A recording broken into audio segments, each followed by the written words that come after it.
뭐 신분당선 이야기로 엄청나게 뭐 좋은 지역인 것처럼 이야기를 했고, 뭐 나쁜 지역이라고 말씀드린 게 아니에요.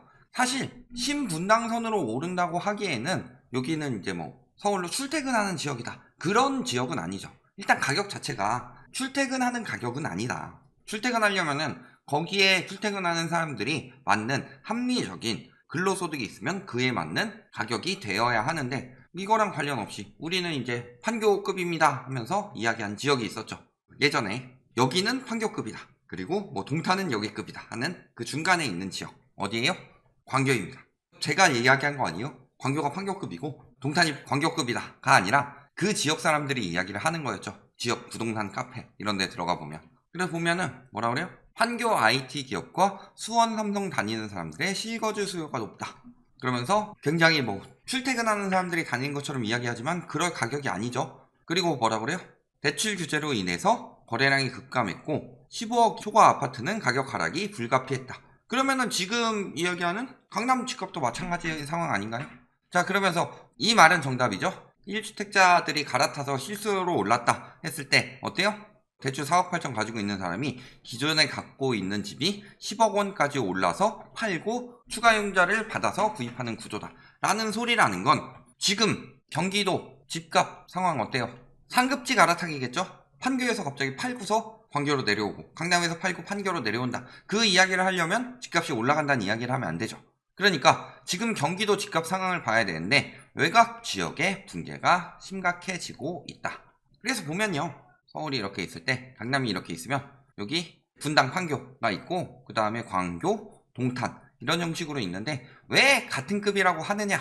보통 밑에 급이랑 비교하기 싫죠. 위에 급이랑 비교하고 싶죠. 내가 그래도 누구 급은 되지 않냐, 뭐 이런 느낌이 아니라 나 정도면 누구 급이지, 이런 느낌으로 이야기하는 것처럼 어때요? 더 상급지랑 비교하려고 하는 거죠. 예를 들어서 하급지랑 비교하면 좀 그렇잖아요. 판교가 광교급이다, 우리는 광교급은 된다, 이러면 좀 그렇죠. 그러니까 이런 식으로 상급지로 올라간다는 이야기인데, 문제는 요 동탄 집값을 보면 어때요? 통탄할 노릇이죠. 지금 막 수억 단위로 떨어지고 있다고 한다. 그리고 이는 늘 말씀드렸지만 외곽부터 저희가 떨어진다고 예전부터 많이 말씀드렸죠. 외곽부터 떨어지게 되면은 갈아타기가 안 되니까 상급지에서도 당연히 수요자가 줄고, 그렇기 때문에 따라서 떨어지는 형국이 나온다. 그러면서 연장 개통에 2억 오른 이 동네 전용 5구 신고가 찍었대요. 8억 5천에. 국평은 이야기를 해줘야 되는데 국평이 안 오르죠. 그냥 호가로 이야기하고 있죠. 그러면서 실거래가보다 호가가 올랐으니까 오를 것이다. 근데요, 자, 7억 7천 중개거래고 8억 5천 직거래가 떴습니다. 이거 굉장히 특이한 상황이죠. 자정거래의 가능성이 굉장히 높죠. 그리고 그 전에 추세는 어떻게 됐어요? 7억 9천에서 5천, 5천 뭐 이런 식으로 전반적으로 좀 떨어지는 분위기였는데 갑자기 직거래가 하나 되면서 가격을 올렸다. 그렇다면은 두 가지 중에 하나겠죠? 직거래는 보통 어떤 경우에 하느냐? 굉장히 잘하는 지인들의 거래다. 근데 그냥 지인도 웬만하면은 그렇게까지 믿음이 안 가죠. 보통은 가족 간 거래든가 혹은 자전 거래 혹은 개인과 법인 간 거래. 예전에 저희가 언론보다 먼저 밝혀낸 잠실 리센트처럼 개인이 법인한테 떠넘긴다든지 법인이 개인한테 떠넘길 때 직거래로 많이 하더라. 이런 경우라면 올랐다고 보기 힘들죠. 나머지는 어차피 호가였고. 그러면은 저런 특수 상황을 제외하고 나머지 추이를 봤을 때 여기가 오르느냐 떨어지느냐, 요게 답이 나오겠죠. 자, 그래서 보면요, 여기 계단식으로 이렇게 오르다가 갑자기 최근에 조금 떨어진 가격으로 거래가 됐죠. 오히려 떨어진 가격인데 호가 올랐다고 지금 하고 있는 거죠. 요 두 개 가지고 배째라 하는 두 건밖에 없는 거죠. 인근에 14억 천, 여기도 12억 9천까지 떨어졌습니다. 전반적으로 떨어지는 추세라는 거죠. 그런데도 뭐라 그래요? 이제는 실수요자 입장에서는 여전히 매수적기다. 언제가 매수적기가 아니겠어요? 떨어져도 매수적기, 올라가도 매수적기. 언제가 매수적기가 아니에요. 지금이 기회다. 항상 이런 식으로 이야기를 하죠. 그럼 본인이 사셔야죠. 왜 지금 매수적기라고 하고 있을까요? 저기 카페에서. 그래서 보면은 어때요? 하락세가 요지 부동 중이다. 아까 전용 5구 직거래로 오른 거 말고요, 나머지 보면 어때요?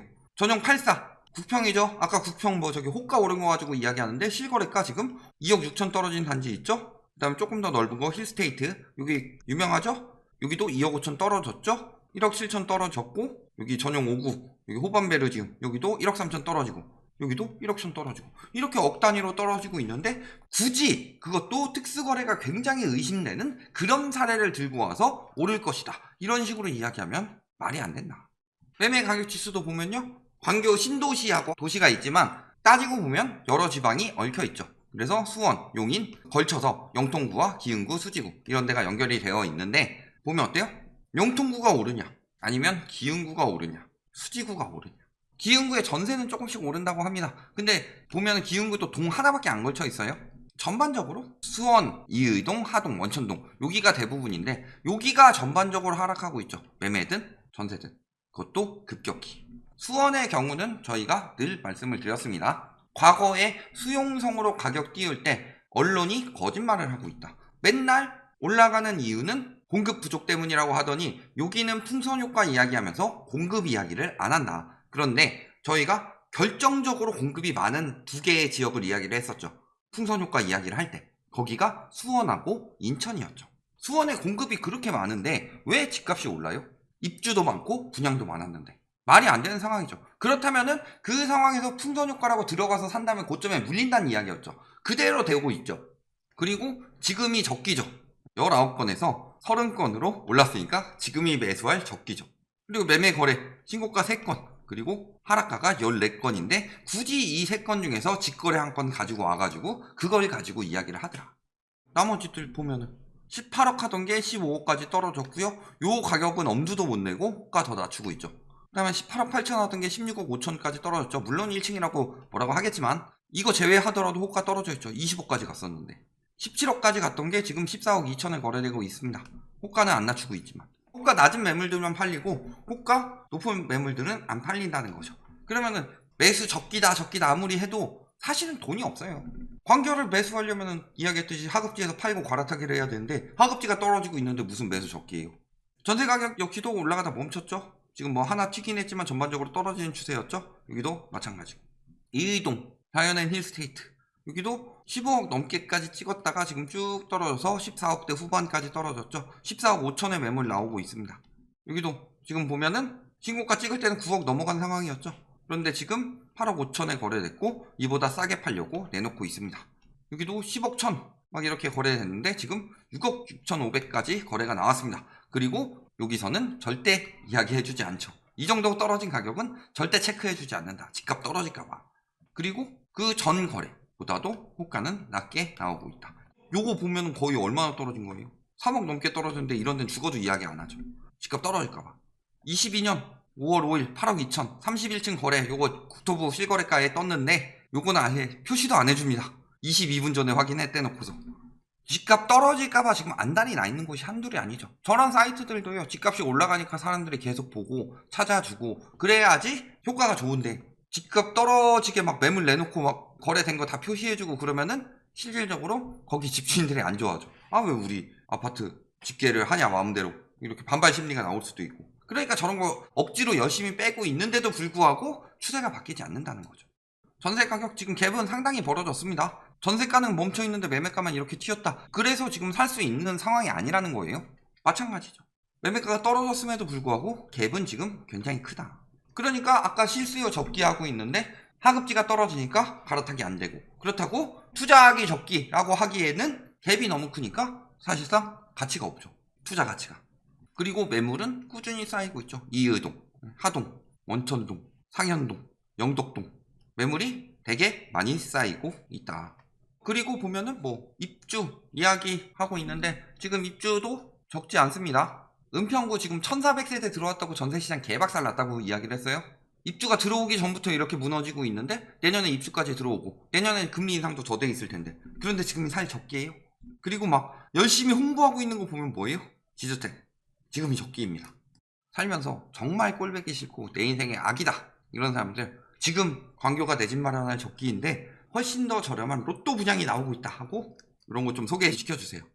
결론 뭐예요? 갈아타기. 경기도에서 10억 넘어가고 특히 뭐 광교처럼 거품이 많이 낀 지역들은 실수요들은 갈아타기 아니면 매입이 안 되죠. 매수를 할 수가 없습니다. 아니면 투자. 말이 좋아 투자죠. 다주택 투기죠.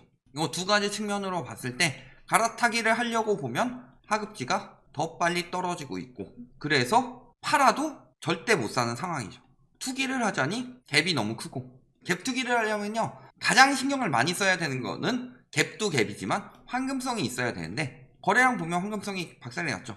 그 다음에 지금 가격이 떨어지고 있는데 투기를 들어올 이유가 없더라. 우리는 광교랑 동급이다 라고 이야기하고 있고, 광교는 우리는 판교랑 동급이다 이런 식으로 이야기했던 만큼 지금 동탄 빠지고 광교가 따라서 빠지고 있으니까 나중에 판교까지 강남까지 점점 더 번질 수밖에 없는 상황이다. 여기까지 알아두시면 되겠습니다.